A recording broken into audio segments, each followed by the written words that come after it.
Welcome to my YouTube channel সম্মানিত viewers. আপনাদেরকে সকলকে জানাচ্ছি আমার পক্ষ থেকে আসসালামু আলাইকুম। সম্মানিত ভিউয়ার্স, এখন আপনাদেরকে আমি দেখাবো শৌখিন একটি দোতলা গোয়ালঘর।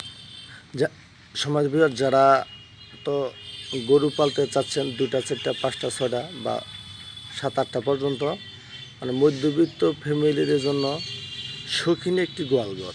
এখন শৌখিন গোয়ালঘর কেমনে হলো সেটা বিস্তারিত অবশ্যই আপনাদেরকে দেখাবো। সম্মানিত ভিউয়ার্স, সে পর্যন্ত অবশ্যই সাথে থাকবেন এবং লাইক কমেন্ট সাবস্ক্রাইব করতে ভুলবেন না।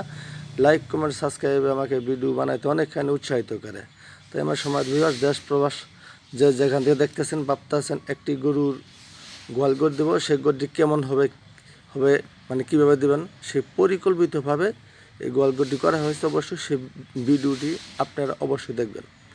এটি শৌখিন হলো আপনার বেড়া হচ্ছে রঙিন টিনের, সেই জন্য মানে চাকচিক করে এই ঘরটা হলো আপনার দোতলা, 18 হাত, পাশে হলো 8 হাত, সাইনি হলো আপনার 8 ফিট আর টিনের সাইনি, আর বেড়া হলো 5 ফিট আর 3 ফিট হলো চতুর্দিক দিয়ে ওয়াল করে দেওয়া হয়েছে, যাতে আপনার এই গরুর চুনা ময়লা যাতে টিনটা না নষ্ট হয় সেই জন্য 3 ফুট করে ওয়াল করা হয়েছে।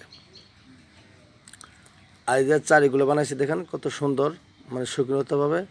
এগুলো যে আরাম মিট বা মাইটা টিন দিয়ে দেওয়ার কারণ হলো যাতে তাপটা গরুর উপরে কম লাগে, সেই জন্যই সিমেন্টের বা মাইটা টিন দেওয়া হয়েছে। আরামিট, মরিয়ম কোম্পানি, আনোয়ারা কোম্পানি, বিভিন্ন কোম্পানি আছে, আপনার যে কোম্পানি খুশি।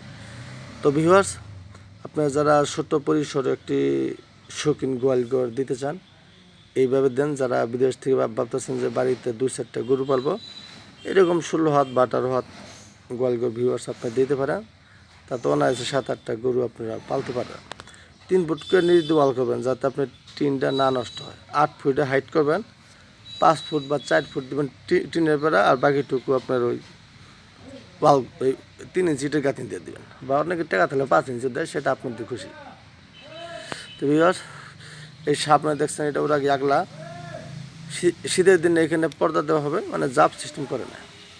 গরমের দিন না, মানে এটা সম্পূর্ণ আগলা রাখবো। আর শীতের দিনে এখানে। সম্মানিত ভিউয়ার্স, ভালো থাকবেন, সুস্থ থাকেন, আল্লাহ হাফেজ। সামনে ভিডিওতে আবার দেখা হবে। ভালো।